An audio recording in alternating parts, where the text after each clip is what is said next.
जिह्वे ಅದು ಸಂಸ್ಕೃತ ಶಬ್ದ ನಾಲಿಗೆ. ಅಗ್ರ ಅಂದ್ರೆ ತುದಿ, ಜಿಹ್ವಾಗ್ರೆ ನಾಲಿಗೆ ತುದಿ ಮ್ಯಾಗ ಯಾರದಾಳ ಅಂದ್ರೆ ಲಕ್ಷ್ಮಿ ಅದಳಂತ. ಲಕ್ಷ್ಮಿ ಲಕ್ಷ್ಮಿ ನಾವಂತೀವಿ, ಲಕ್ಷ್ಮೀ ದೇವಿ ಗುಡಿಯಾಗ ಅದಾಳು, ಲಕ್ಷ್ಮಿ ನಮ್ಮ ದೇವ್ರ ಮನೆಯಾಗ ಅದಾಳು. ಲಕ್ಷ್ಮಿನ ಒಂದು ಬೆಳ್ಳಿ ಮೂರ್ತಿ ಮಾಡಿ ನಾವೇನು ಮಾಡಿದೀವಿ ಅಂತಂದ್ರೆ ಇದ್ರಾಗಿರ್ತದೀವೋ, ಇವೆಲ್ಲ ನಮ್ಮ ಕಲ್ಪನೆಗಳು, ನಮ್ಮ ಕಲ್ಪನೆಗಳು. ಆದರೆ ನಿಜವಾದ ಲಕ್ಷ್ಮಿ ಎಲ್ಲದಾಳು ಅಂತ ಕೇಳಿದ್ರೆ ನಾಲಿಗೆ ತುದಿ ಮ್ಯಾಲ ಲಕ್ಷ್ಮಿ ಅದಾಳಂತ. ನಾಲಿಗೆ ತುದಿ ಮ್ಯಾಲ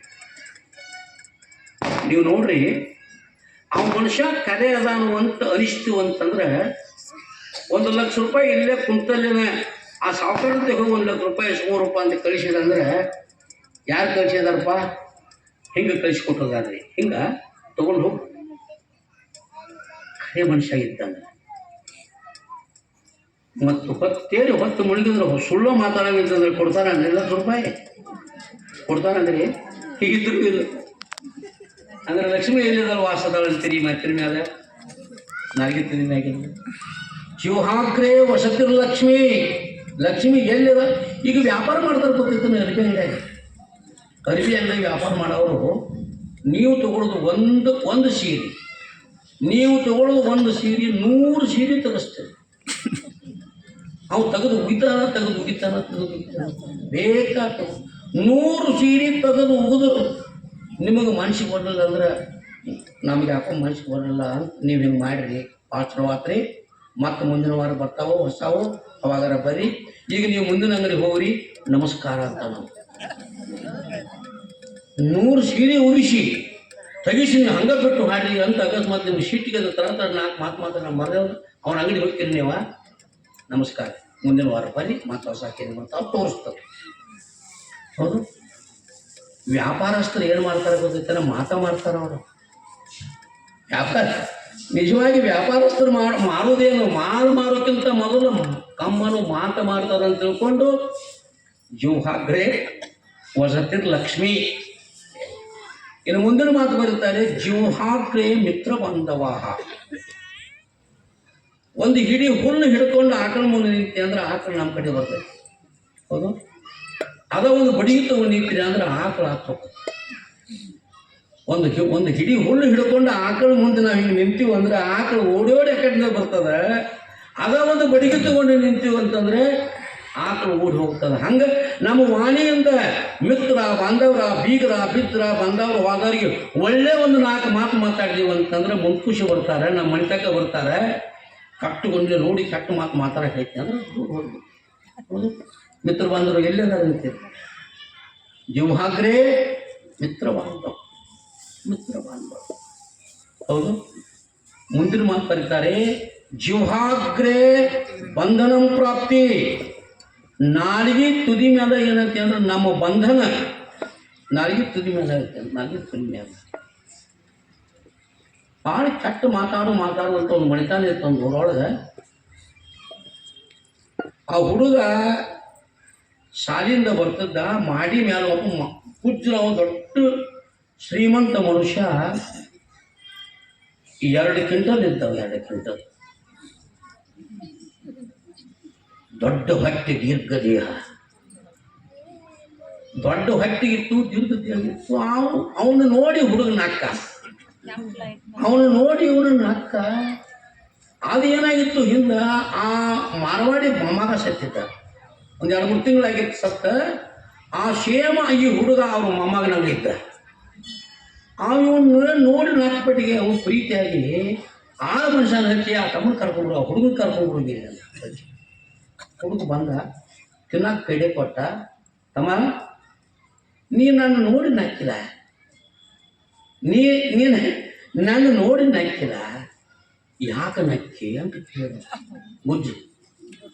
ಯಾಕೆ ನಕ್ಕಿ ಅಂತ ಕೇಳಿ ಸರಿಯಾಗಿ ಏನು ಒಳ್ಳೆ ಮಾತು ಹೇಳಬೇಕಿಲ್ಲ, ಒಳ್ಳೆ ಮಾತು ಹೇಳಿಲ್ಲ. ಅವ ಯಾಕೆ ನಕ್ಕಿನ್ರಿ ಅಂದ್ರೆ, ನೀವು ಇಲ್ಲಿ 2 ಕ್ವಿಂಟಲ್ ಅದಿರಿ, ನೀವು ಸತ್ರ ನಿಮಗೆ ಭಾಗದಾಗಿಲ್ಲ ಹೊರಗೆ ಹೆಂಗೆ ತರ್ತಾರ ಅಂತ ಸಿದ್ಧಿ ಮಾಡಿ ನಾಕಿನಿ ಅಂದಾವು. ಕಟ್ರೇವಣ ಕಂಬ ಕಟ್ರೇವಣ ಏನ್ ಹೇಳ್ತಿರ್ತಾರೆ ಮಹಾತ್ಮರು, ಜಿವ್ಹಾಗ್ರೆ ಬಂಧನಂ ಪ್ರಾಪ್ತಿ, ನಾರಿಗೆ ತುದಿ ಮೇಲೆ ಬಂಧನ. ಈ ಸುದ್ದಿ ಅವ್ರ ಅಪ್ಪಗೈತಿ. ಅವ್ರ ಅಪ್ಪ ಬಂದು ಓಡೋಡಿ, ಯಾಕ್ರಿ ನಮ್ಮ ಮಗನ ಯಾಕೆ ಕಟ್ಟಿದ್ದೆ ಹಿಂಗೆ ಮಾತಾಡ್ಬೇಕಂದ್ರೆ ನಿಮ್ಮ ಮಗ ಅಂತ ಅವ ಅಂತ ಹೇಳಿದ್ದ. ಅದು ಅವ್ರನ್ನ ಸತ್ರ ಹೆಂಗೆ ತರ್ತಾರೋ ಅಂತ ಆ ಚಿಂತೆ ನಿಡಿಗಾಕೋ. ಸತ್ತ ಅಂದ್ರೆ ಗಟ್ಟು ಪಡ್ಲಿ ತಗೊಂಡು ಕಟ ಕಟ ಕಟ ಕಟ ಕರ್ಕೊಂಡು ಮಾಡಿ ತಗೊಂಡ್ಬರ್ತಾರಪ್ಪ, ನಿಡಿಗಾಕೋ ಅಂದ. ನಾವು ಫೋನ್ ಓಪನ್ ಮಾಡ್ರಿ, ಕಟ್ಟಲಿ ಇವನು ಒಂದು ಆಳುಗಳು ತೆಗೆದಿದ್ದು ಅವನೂ ಕಟ್ಟಿದ್ದನು. ನಾ ಯಾಕೆ ಹೇಳಕತ್ತೀನು ಅಂದರೆ, ನಮ್ಮ ವಾಣಿಯಿಂದ ಮಾತುಗಳು ಎಂಥ ಮಾತುಗಳು ಬರ್ಬೇಕು, ಅಂಥ ಮಾತು ಬರ್ಬೇಕು ಅಂತ. ಇಂಥ ಮಾತು ಬಂದು ಅಂದ್ರೆ ಜಿವ್ಹಾಗ್ರೆ ಬಂಧನಂ ಪ್ರಾಪ್ತಿ, ನಾಳೆಗೆ ತುದಿ ಮೇಲೆ ಬಂಧನ ಆಯ್ತದ. ನಮ್ಮ ಬಂಧನ ನಾವು ಮಾಡ್ಕಿತ್ತು. ನಮ್ಮದ್ರೊಂದು ದೃಷ್ಟಾಂತ ಹೇಳಿದ್ದೇನೆ ನಿಮಗೆ. ನಮ್ಮ ಉದ್ಧಾರ ಮಾಡ್ಬೋದು ನಮ್ಮ ಕೈಯಾಗೈತಿ, ನಮ್ಮನ್ನು ಹಾಳು ಮಾಡ್ಕೊಳ್ಳೋದು ನಮ್ಮ ಕೈಯಾಗ. ಹೌದು, ಅದನ್ನು ಮರಿಬೇಡ್ರಿ. ಅದನ್ನು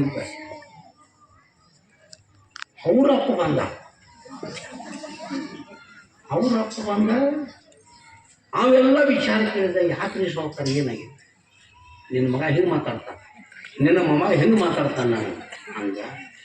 ಅವು ಇಬ್ಬರು ಬೇದವು. ಅದು ನಿಮ್ಗೆ ಬುದ್ಧಿ ಗಿದ್ದಿ ಹೇಳ್ತಿದ್ರು, ಆ ಬುದ್ಧಿ ತುಂಬ್ತಾರನ್ನು ಚಿಂತಾರ. ಯಾಕೆ ನಮ್ಮ ಸಾವುಕಾರಿಗೆ ಇಂಥ 10-20 ಮಣಿ ಅದಾವ ಈ ಊರು ತುಂಬ.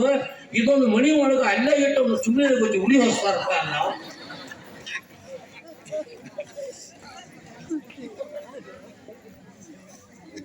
ಕಟ್ರಿ ಬಿಡು, ಕಟ್ರೆ ತಿಳಿತದ. ಹಾ, ನೀವು ಹಂಗೆ ಮಾತ್ರಕ್ಕೆ ಹೋಗ್ಬಾರ್ದು, ಮತ್ತೆ ಅದಕ್ಕೆ ಹೇಳಕತ್ತಲ್ಲ. ಹಾ,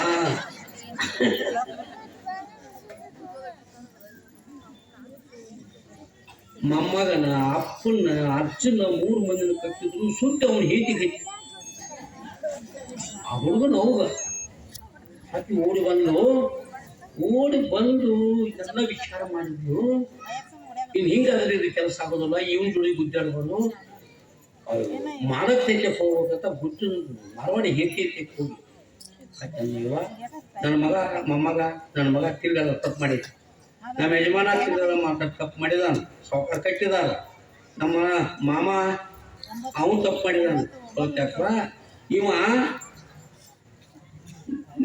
ನನ್ನ ಮಗ ಅಲ್ಲ, ನಿನ್ನ ಮಗ ಅಂತ ಹೇಳಿದ ಕೈ ಮುಗಿತು. ಮುಂದೊರೆದು ಇವ ನನ್ನ ಗಂಡ ಅಲ್ವಾ,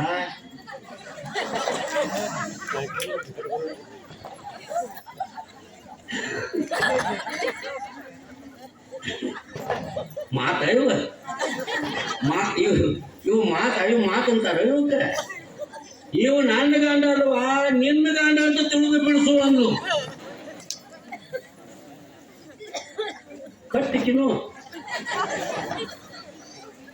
ಕಟ್ಟಿ ಕೇಸು ದಾಖಲ ಮಾಡಿ ಜೈಲಿಗೆ ಕಳಿಸಿಬಿಟ್ಟವ ಸಾವುಕಾರ. ಜಿವ್ಹಾಗ್ರೆ ಬಂಧನಂ ಪ್ರಾಪ್ತಿ. ನೋಡ್ರಿ ಮಾತಿನೊಳಗೆ ಎಷ್ಟೈತಿ. ಮಾತಿನಿಮ್ಮ ನಯ ನುಡಿಯೋ, ಮಾತಿನಿಮ್ಮ ಹಗೆ ಪದೆಯೋ, ಮಾತಿನಿಮ್ಮ ಸರ್ವ ಸುಖಗಳು ಜಗದೊಳಗೆ, ಮಾತೇ ಮಾಣಿಕ್ಯ ಸರ್ವಜ್ಞ ಅಂತ ಸರ್ವಜ್ಞ ಮಾತುಗಳು.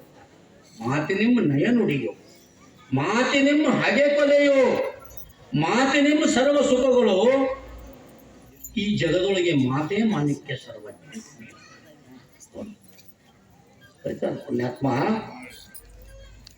ಕತ್ತಿಯಿಂದಾದ ಗಾಯ ಮತ್ತಿರದೆ ಮಾಯುವವು.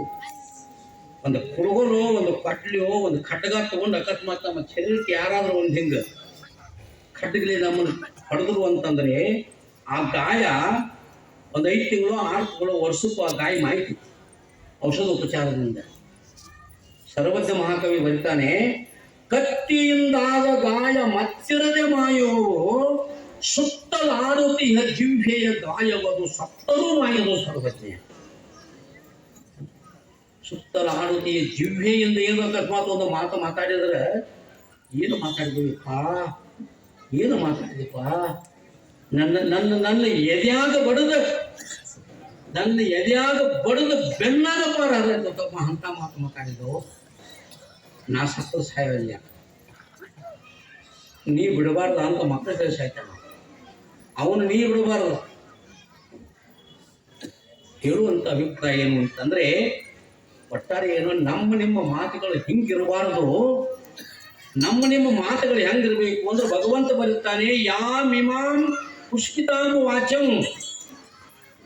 ಪುಷ್ಪ ಅಂದ್ರೆ ಹೂವು. ಒಂದು ಹೂವು ತಗೊಂಡು ನಾವು ನಿಮಗೂ ಉಗಿದೀವಿ ಅಂದ್ರೆ ಅದೇನಂದ್ರೆ ಕಟ್ ಹತ್ತೈತಿ. ಹೂ ಒಂದು ಹೂ, ಗುಲಾಬಿ ಹೂವು, ದಿಗಿ ಹೂವು, ಸೇವಂತಿಗೆ ಹೂವು, ಯಾವ್ದಾರ ಒಂದು ಹೂವು ತಗೊಂಡು ಏನ್ ಮಾಡಿದೀವಿ ಅಂದ್ರೆ ನಿಮಗೆ ಉಗಿದೀವಿ ಅಂತಂದ್ರೆ ಅದು ಕಟ್ ಹತ್ತಂಗಿಲ್ಲ. ಆದಷ್ಟ ಅಂತ ಭಗವಂತ ಬರೀತಾನೆ ಭಗವದ್ಗೀತೆಯಲ್ಲಿ, ಯಾಮಿಮಾಂ ಪುಷ್ಪಿತಾಂ ವಾಚಂ. ನಿನ್ನ ಮಾತು ಹೆಂಗಿರ್ಲಿ ಅಂದ್ರೆ ಹೂವಿನ ಉಗದಂಗಿರ್ಲಿ, ಹೂವಿನ ಉಗದಂಗ, ಕಲ್ಲಿನ ಉಗದಂಗಿರ್ಬಾರ್ದು. ಕಲ್ಲು ತಗೊಂಡು ಇಟ್ಟು ಹಳ ತಗೊಂಡು ಉಗಿದ್ರು ಕೂಡ ಕುಂಡ್ರಬಾರ್ದು. ಜಾಗದಾಗ ಕುಂತೀವಿ ಅಂದ್ರೆ ಪ್ರಾಣ ಹೋಗ್ತೈತಿ ಮನುಷ್ಯ. ಹೌದಿಲ್ಲ? ಕಟ್ ಹತ್ತುವಂತ ಮಾತಿರಬಾರದು. ಅನುದ್ವೇಗಕರಂ ವಾಕ್ಯಂ ಸತ್ಯಂ ಪ್ರಿಯಂ ಹಿತಂ ಚಯೇತ್ ಸ್ವ ಅಧ್ಯಾಯಭ್ಯಸನಂ ವಾಂಗ್ಮಯ ತಪ ಮುಚ್ಯತೆ. ಇದು ವಾಣಿ ತಪಸ್ಸೈತೆ ಅಂತ ಭಗವಂತ ಬಹಳ ಸುಂದರವಾಗಿ ಬರ್ಕೊಂಡು ಬಂದಿದ್ದಾನೆ. ಪುಣ್ಯಾತ್ಮರೇ, ಈ ಮಹಾಭಾರತ ರಾಮಾಯಣ ಎದರಿಂದ ಇದಾವೆ ಅಂತೀರಿ ನೀವು? ಮಾತಿಂದ ಅಲ್ಲ. ಯಾವ ಮಾತಿಂದ ಗೊತ್ತೈತಿ ನಿಮ್ಗೆ? ರಾಮಾಯಣ ಮಹಾಭಾರತ ಆದದ್ದು ಎದರಿಂದ ಅಂತಂದ್ರೆ ಇವು ಮಾತಿನಿಂದ ಆದವು. ಪಂಚ ಪಾಂಡವರು ಒಂದು ಸುಂದರವಾಗಿರತಕ್ಕಂಥದ್ದು ಏನು ಮಾಡಿದ್ರು ಅಂತಂದ್ರೆ, ಒಂದು ಅರಮನೆಯನ್ನು ಕಟ್ಟಿದರು.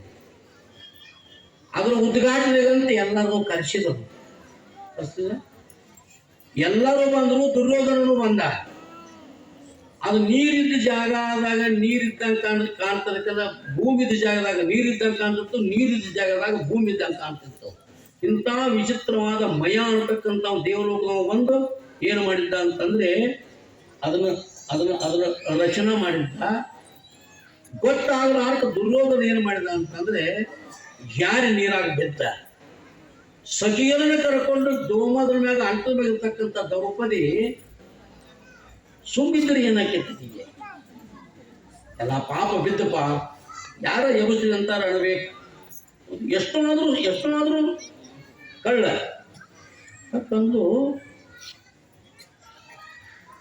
ಏನಂದ್ರೆ ಗೊತ್ತೈತೆ ನಮಗೆ, ಅಂಧಸ್ಯ ಪುತ್ರ ಅಂಧಃ.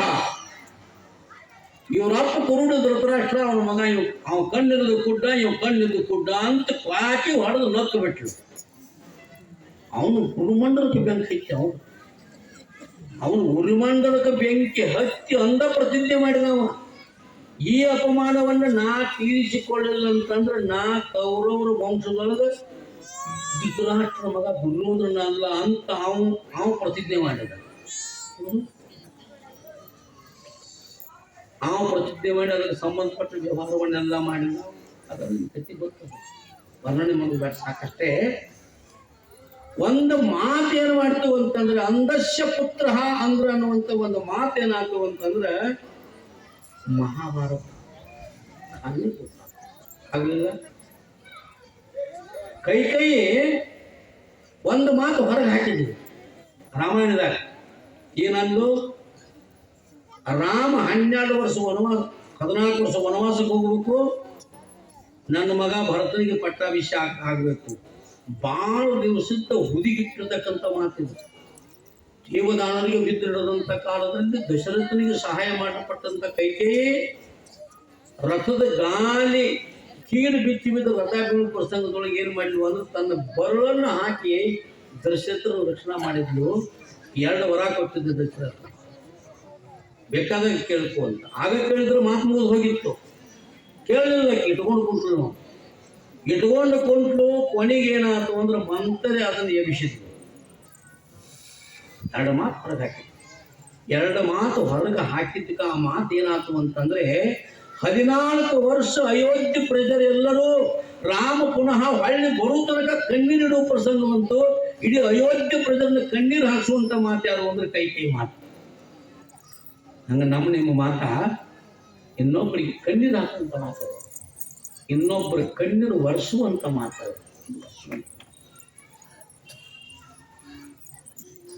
ಎಡೆ ವಿರಳಿಯ ಸತ್ಯದಂ ಅಪಮುಂಟೆ. ಒಬ್ಬ ಅಗಸ ಒಂದು ಮಾತು ಮಾತಾಡಿಲ್ಲ, ಆ ಮಾತ್ರ ನಿಮಗೆ ಗೊತ್ತದ. ನನ್ನ ಪ್ರಪಂಚದಾಗ ತಾತನ ಹೆಂಡತಿ ಜೊತೆ ಮಾತಾಡಿ ಹಿರಿಯರು ಹಂಗೆ ಮಾಡಕ್ ಕೊಡೋದ್ರಪ್ಪ, ಬುದ್ಧಿ ರೀತಿ ಹೇಳಿ ಹೆಂಡತಿ ಕಳ್ಸ್ಬೇಕಂತ ಬಂದ್ರೆ ಬಿಟ್ಟು ಹೆಂಡತಿ ಹಾಳಾಗ ಪಟ್ಟು ರಾಮಾಯಣ ಅಂದೇವು, ಬಿಟ್ಟು ಹೆಂಡತಿ ಹಾಳಾಗ ಪಟ್ಟು ರಾಮಾಯಣ ಅಂದ ಈ ಸೂಚಿ ಹೋದ್ರೆ ಅವನು ಪ್ರಜರಿಂದ ಹಿಂದ ನಿಂದ ಮಾತು ಬಂದೈತೆ ಅಂದ್ರೆ ಸೀತಾನ ಮನೆಯಾಗ ಇಟ್ಕೋದು ಬೇಡ, ಅರಮನೆ ಉಟ್ಕೊಂಡು ಬೆಳಗಿನ ಅರಣ್ಯ ಕಟ್ಟಿ ಬರೋವಂತ ನಾವು ಕಳಿಸಿ ಲಕ್ಷ್ಮಣ ಕೊಟ್ಟ ಕತಿ ಕೇಳಿಲ್ಲ. ತುಂಬು ಗರ್ಭಿಣಿಯಾದ ಹೆಣ್ಮಗಳು ಅರಣ್ಯದೊಳಗೆ ಹೋಗಿ ಬಿಟ್ಟು ಬರುವಾಗ ಸೀತಾ ಲಕ್ಷ್ಮಣ ಕರೆದು ಒಂದು ಮಾತು ಹೇಳ್ತಾರೆ, ಲಕ್ಷ್ಮಣ ಎಲ್ಲಾರ ಬಿಡು, ವನೇ ರಣೇ ಶತ್ರು ಜಲಾಗ್ನಿ ಮಧ್ಯೆ ಪರ್ವತೆ ಮಹಾರ್ಣವೇ ಸುಪ್ತಂ ಪ್ರಮತ್ತಂ ವಿಷಮಸ್ಥಿತಮುವ ರಕ್ಷಂತಿ ಪುಣ್ಯಾನಿ ಪುರಾಕೃತಾನಿ. ಗಿರಿಯ ಶಿಖರದಳು ಕಾಂತಾರದಳು ನಡುಗಡಲು ಉರಿಯ ಮಧ್ಯದಳು ಶತ್ರುಗಳ ನೆರವಿಯಳು ಚೋರ ವೈರಿ ವಿಷ ಭೂತಾದಿ ಭೀತಿಗಳು ಪರದೇಶ ದಂಡನೆಗಳು ದೊರೆಮುಳಿದ ವೇಳೆಯಳು ಹರಣದ ಅಳವಿನಳು ನಿದ್ರೆ ಆಲಸ್ಯ ಮರವೇ ತನಗಿದೆ ಕೂಡೆ ಪೊರೆಯುವುದು ಪೂರ್ವ ಸುಕೃತಮಿರಲು. ನನ್ನಲ್ಲಿ ಧರ್ಮ ಇತ್ತು, ನನ್ನಲ್ಲಿ ಪುಣ್ಯ ಇತ್ತು ಅಂದ್ರೆ ನಾ ಅರಣ್ಯದಲ್ಲಿ ಬಿಟ್ಟವರು ನಾ ರಕ್ಷಣೆ ಆಗ್ತೇನೆ, ನನ್ನ ಧೈರ್ಯ ಇದೆ. ಆದ್ರೆ ನಿಮ್ಮ ಅಣ್ಣ ಒಂದು ಮಾತು ಹೇಳೋಣ, ಲಕ್ಷ್ಮಣ ಹೋಗಿ ನಿಮ್ಮ ಅಣ್ಣ ಒಂದು ಮಾತು ಹೇಳು. ಏನು ಹೇಳುವಂತಂದ್ರೆ ಕೈಕೇಯಿ ಮಾತು ಕೇಳಿ ರಾಜ್ಯವನ್ನು ಬಿಟ್ಟ ಅರಣ್ಯವನ್ನು ಸೇರಿದ. ಹೌದು. ಆ ನಂತರದಲ್ಲಿ ಅಗಸನ ಮಾತು ಕೇಳಿ ನನ್ನನ್ನು ಏನು ಮಾಡಿದ ಅಂದ್ರೆ ಈಗ ಅರಣ್ಯದೊಳಗೆ ಹಿಂಗೆ ಬಿಟ್ಟು ಬಂದ, ಬಿಡಕ್ಕೆ ಹಚ್ಚಿದ. ಆದ್ರೆ ಯಾರದಾರ ಮಾತು ಕೇಳಿ ನೀನು ನನಗೆ ಧರ್ಮ ಬಿಡಬೇಡ ಅಂತ ಹೇಳುವಂತ ಹೇಳ್ಕೇಶನ್ ಸೀತಾ ಮಾತು. ಎಂಥ ಮಾತು, ಯಾರ್ದೋ ಮಾತು ಕೇಳಿ ಮನಿ ಅರಮನೆ ಬಿಟ್ಟ ಅರಣ್ಯಕ್ಕೆ ಹೋದ, ಹೋಗುದಿ. ಯಾರ್ದೋ ಮಾತು ಕೇಳಿ ನಾನು ತಂದು ಇಲ್ಲಿ ಬಿಟ್ಟ, ಬಿಡಬಾರ್ಯಾಕ, ಇವನ್ನೆಲ್ಲ ಬಿಡಬಾರ್ಯಾಕ. ಆದ್ರೆ ಯಾರ್ದಾರ ಮಾತು ಕೇಳಿ ಶ್ರೀರಾಮ ಧರ್ಮವನ್ನು ಬಿಡಬಾರದು. ಯಾಕೆ ಪುರುಷೋತ್ತಮ ಮರ್ಯಾದಾ ಪುರುಷೋತ್ತಮ ಪುರುಷ ಅಂತ ಅವ್ರಿಗೆ ಹೆಸರದ ಹೋಗಿ ಹೇಳುವಂತ ಹೇಳ್ತಾಳುವಂತಂದ್ರೆ ಧರ್ಮದಲ್ಲಿ ಎಂಥ ಶಕ್ತಿ ಐತೆ ಅನ್ನೋದನ್ನು ಬಹಳ ಸುಂದರವಾಗಿ ಬರ್ಕೊಂಡು ಬಂದಿದ್ದಾರೆ ಪುಣ್ಯಾತ್ಮೆ. ಎಲ್ಲ ನಮ್ಮೊಳಗದ ಏನು ವಚನ ಸಾಹಿತ್ಯದ ಬರೀತಾರೆ. ಅಯ್ಯ ಎಂದೊಡೆ ಏನು, ಅಯ್ಯ ಎಂದೊಡೆ ಸ್ವರ್ಗ, ಎಲವೋ ಎಂದೊಡೆ ನರಕ. ಅಂದ್ರೆ ಸ್ವರ್ಗ ನರಕಗಳಿದ್ದಾವು ಅಲ್ಲೆಲ್ಲ ಅವು ನಮ್ಮ ಬಾಯಾಗ ಅದಾವು. ಅದಕ್ಕೆ ಎಡೆ ಬಿಡದಿಹ ಸತ್ಯದಿಂ ತಪ ಮುಂಚೆ ಇರತಕ್ಕಂಥ ಮಾತನ್ನು ಬಹಳ ಸುಂದರವಾಗಿ ನಿಜಗೊಂಡ್ರು ಬರ್ಕೊಂಡು ಬಂದಿದ್ದಾರೆ ಪುಣ್ಯಾತ್ಮರೇ. ಆದಷ್ಟು ಮಟ್ಟಿಗೆ ನಾವು ಸತ್ಯವಂತರಾಗಿ ಸತ್ಯ ಮಾತುಗಳನ್ನ ಮಾತಾಡ್ತಾ ನಮ್ಮ ಮಕ್ಕಳಿಗೆ ಒಳ್ಳೆ ಒಳ್ಳೆ ಒಳ್ಳೆ ಸಂಸ್ಕಾರವನ್ನು ನಮ್ಮ ಮಕ್ಕಳಿಗೆ ನಾವು ಕೊಡ್ತಾ ಎಷ್ಟು ನಮ್ಮ ವಾಣಿಯಿಂದ ಏನಾಗಬೇಕು ಅಂದ್ರೆ ತಪಸ್ಸಾಗಬೇಕು. ಅಂಥ ತಪಸ್ಸಾದಿಗಳನ್ನು ನಾವೆಲ್ಲ ಸಾಧಿಸೋಣ ಅಂತ ಹೇಳ್ತಾ ಸೇವಾರೂಪ ಪುಷ್ಪಗಳನ್ನು ಗುರುದೇವನ ಚರಣಾರವಿಂದಗಳಿಗೆ ಸಮರ್ಪಿಸಿ ನಾಳೆಯ